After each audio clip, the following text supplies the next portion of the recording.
Today we're going to be talking about 5 ways that you can gain 10 pounds. Now, the first way that you can gain 10 pounds this off season is by always being in something called a calorie surplus. So when it comes to gaining weight, it's all about calories in and calories out. So if you're consuming more than what you are burning, you're in a calorie surplus and you're going to have a higher likelihood of gaining weight. So what does that exactly mean? It's hard to track calories and it's hard to track how many calories you're burning if you don't have some kind of tool like a Fitbit, an Apple Watch, maybe something you could strap onto your chest while you work out that will track how many calories you're burning. As athletes, especially as skill position players, we are constantly running, constantly doing field work, constantly working in the gym, and that is all burning calories. So you have to make sure that you eat. Keeping track of the calories that you put in is easy. You just look on the back of an ingredient label, a food ingredient label, see how many calories it is, and you just have to make sure that you're staying in a surplus. I recommend trying to consume 30 to 40% over your break-even point. So by break-even point, let's say you're keeping track of your calories, you're wearing a Fitbit, and you burn 1,000 calories a day, right? You should be trying to consume 1,400 calories a day to stay in that good surplus range to help you gain 10 pounds. Now, the second thing that you could do to help yourself gain 10 pounds this off season is trying to consume 1 gram of protein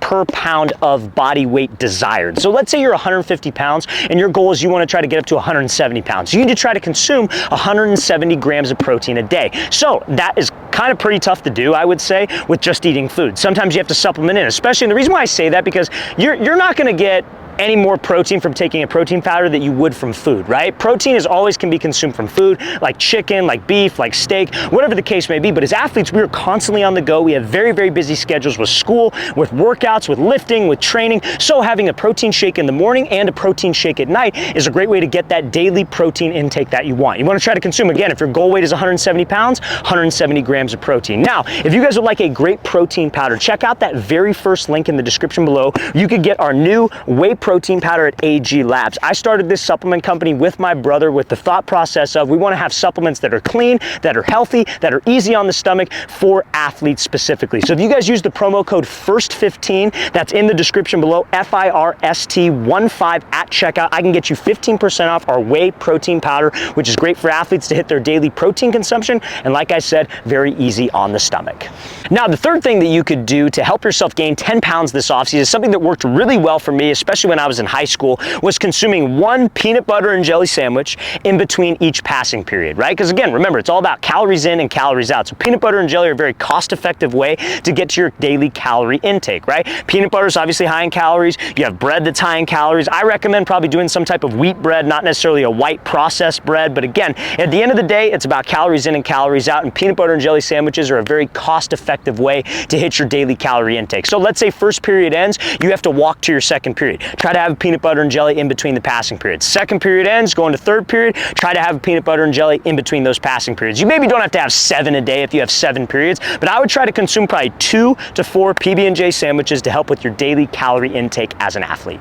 Now, the fourth thing that you could do to help yourself gain weight this offseason, specifically 10 pounds, is lifting in the gym in an 8 to 12 rep range. As football players, we're always trying to lift heavy, right? That 1 to 5 rep max, I guess you could say, trying to increase our strength, and strength is 100% important as an athlete, and that is something that you cannot neglect. But the best rep range in the gym to train for hypertrophy, which is essentially muscle gain and muscle growth, is an 8 to 12 rep range. So let's say, for example, I'm doing bench press, right? If you're a quarterback, I don't want you to listen to this because I don't want you to do bench press. This is just an example. Bench press is extremely hard on a quarterback's shoulder. I recommend, think of this like maybe squats for a quarterback, right? But let's use bench press. So I'm doing bench, and let's say my max is 225, right? So 225, I could do 1 rep, right? So that's not gonna get me any bigger. That's not gonna grow my muscles. That's not gonna grow my chest and help me put on muscle mass. Is it gonna get me stronger? Absolutely, and I need that as a player, but that 8 to 12 rep range, so I would say maybe decreasing the weight to like where there's a plate and maybe a 10 on each side, where you could do 8 reps, but it's 8 reps where you're pushing yourself to almost failure on that 8 rep. That is the best rep range for hypertrophy. So you want to keep track of what your 1 rep max is, and I would say working in probably a 65 to 70% range of that 1 rep max to get to your 8 to 12 reps in the gym. Now, also guys, before we get into the 5th way that you can gain 10 pounds this offseason, if you're a quarterback or a receiver and you would like to train with myself and my staff of coaches this offseason, we are coming out to 9 more states across the country for 2-day long QB and wide receiver camps. So check out that very first, or the second link in the description below. You get all the information. That's where you can sign up, what we'll be covering at the camps, and the states we will be traveling to. Next up, we're going to be coming out to Nashville, Tennessee. Then we'll be heading out to Chicago, Illinois, Buffalo, New York, York, Atlanta, Georgia, Houston, Texas, Philadelphia, Pennsylvania, Detroit, Michigan, Boise, Idaho, and Los Angeles, California. So guys, you want some more information, how you could sign up, second link in that description below. Let's get back to this video.